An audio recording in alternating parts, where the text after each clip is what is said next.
Kurnool uranium impact వెళ్ళి కడపకి తగిలింది. పులివెందుల దగ్గరనే యురేనియం ఫ్యాక్టరీ. గతంలో జనసేన బొలిశెట్టి లాంటి వాళ్ళు అక్కడికి వెళ్ళి నిరసన వ్యక్తం చేశారు. ఆ వివరాలను కూడా బయటపెట్టారు డీటెయిల్స్తో సహా. ఏంటది?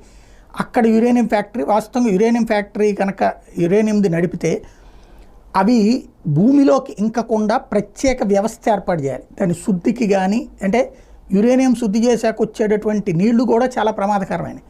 వాటికి ఓ ప్రత్యేక తొట్లు లాంటి ఏర్పాటు చేయాలి. భూమి లోపలికి ఇంకనివ్వకూడదు. అలాంటి జాగ్రత్తలు తీసుకోవాలి.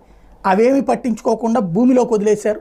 దాని ఇంపాక్ట్ ఆ చుట్టుపక్కల చాలా వరకు నాశనమైంది. అది అంతకుముందు పవన్ కళ్యాణ్ కూడా ప్రస్తావిస్తూ వచ్చారు. ఇప్పుడు కర్నూలులో ఏదైతే ఈ తవ్వడానికి రెడీ అయినటువంటి సందర్భంలో యురేనియంది పబ్లిక్ అందరూ తిరగబట్టడం, చంద్రబాబు ఆపేసినటువంటి నేపథ్యంలో పులివెందుల వాళ్ళు మా పరిస్థితి ఏంటని ప్రశ్న